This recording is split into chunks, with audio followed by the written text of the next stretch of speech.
Bonjour et bienvenue sur le plateau de TV Studio ici au l'Internal RFID Congress de Marseille. Nous avons la chance de recevoir depuis 2 jours les plus grands spécialistes NFC, RFID, sans contact et Smart Cities.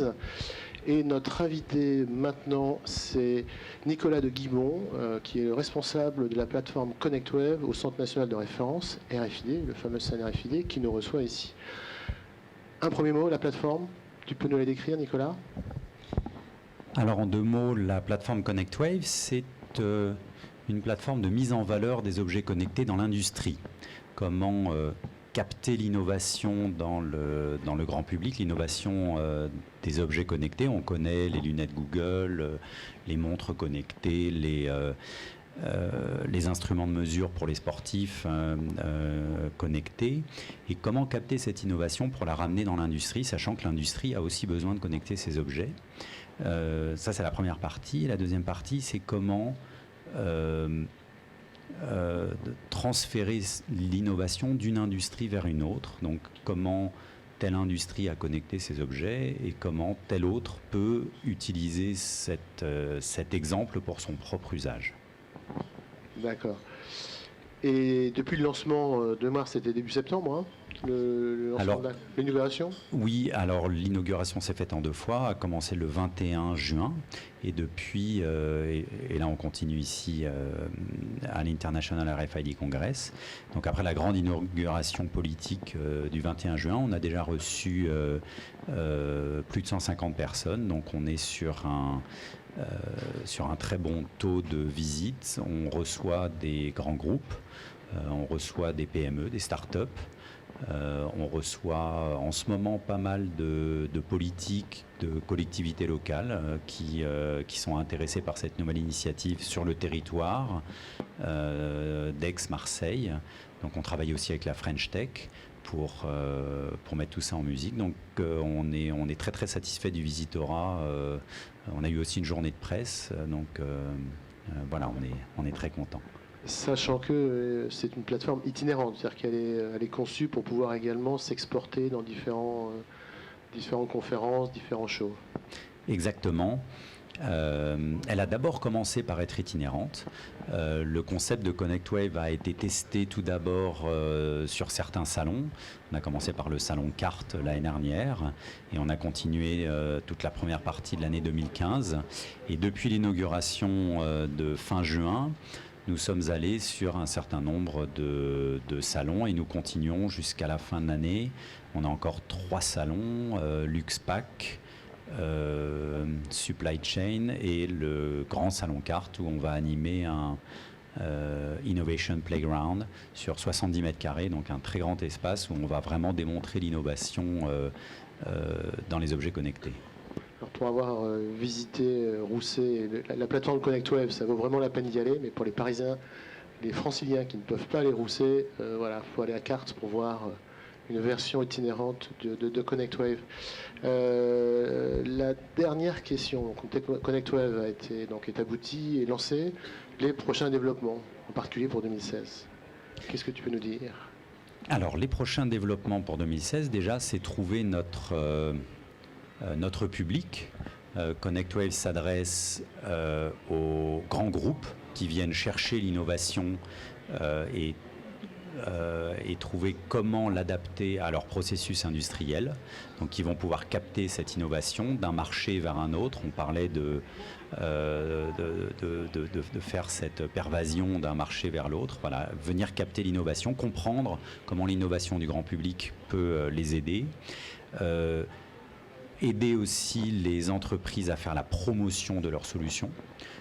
Donc celles qui vendent des solutions sur les objets connectés, d'arriver à en faire la promotion, de mettre en musique et de mettre en scénario, parce que nous, on ne s'arrête pas uniquement à la promotion du produit et de la solution, on va jusqu'au scénario, jusqu'à la mise en conditions réelles pour aider à mieux comprendre les avantages.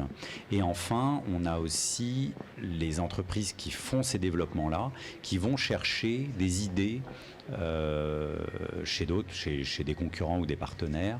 Ils vont chercher des idées pour essayer de créer des partenariats. Donc voilà, ça c'est les 3 grands groupes de personnes de visiteurs de la plateforme à qui elle s'adresse. Et pour 2016, donc, avec ce marché-là, on va intensifier le nombre de salons. On va essayer de dépasser les 10 salons par an pour notre plateforme mobile. 2016, c'est de pérenniser notre showroom. Et puis, on est déjà en train de réfléchir avec de nombreux partenaires et puis les collectivités locales, pas forcément uniquement sur Aix et Marseille, mais éventuellement un petit peu plus large. Mais pour l'instant, bien sûr, ici, en local, pour en donner une dimension nationale encore plus visible, encore plus grande et pouvoir rentrer plus de démonstrations pour ne pas être limité, qu'on puisse pouvoir rentrer une voiture, expliquer tout ce qui se passe dans l'automotive, qu'on puisse rentrer vraiment des gros objets et des solutions complètes un peu plus larges que juste un petit objet posé sur une table. Voilà, donc ça c'est vraiment l'ambition qu'on peut appeler la plateforme V2, montée d'un cran sur les capacités maintenant qu'on a démontré le concept. Une petite question subsidiaire en t'écoutant. Comment vous allez mesurer le succès? C'est-à-dire, qu'est-ce qui va vous dire, voilà, ConnectWeb a réussi, quelle est la réponse à cette question? Quels sont les critères de succès de ConnectWeb? Bonne question. Alors, on s'est donné un objectif pour les 12 ans, les 12 mois glissants à partir de l'inauguration, de s'approcher des 1000 visiteurs sur la plateforme ConnectWave. Pour l'instant, avec les 2 mois, les 3 mois dont 2 mois d'été, on a déjà atteint cet objectif sur un rythme mensuel. Donc, il faut qu'on garde ce rythme. Donc ça, je pense que le visitorat, on va l'avoir. Notre objectif et la réussite, c'est aussi les exposants qui vont vouloir mettre leurs solutions sur les plots. Et là aussi, les premiers critères de mesure sont très encourageants. On a 14 démonstrations qui sont en ce moment sur le showroom et on a une trentaine de demandes, plus ou moins abouties bien sûr, qui sont en cours. Et là, pendant le congrès, j'ai recensé 7 ou 8 exposants qui, en voyant les plots ici, se disent tiens, il y a vraiment quelque chose à faire, pouvoir être porté par cette initiative de vraiment créer l'usage jusqu'au bout et de les aider dans leur marketing. Ça, c'est quelque chose qui visiblement a l'air de rencontrer l'intérêt de nos adhérents, mais pas uniquement, des différentes entreprises qu'on rencontre. Une vraie dynamique autour de ConnectWave. Voilà, j'espère que ça va continuer et que dans notre version V2, on pourra multiplier par 5 ou 10 même notre capacité d'accueil pour notre showroom.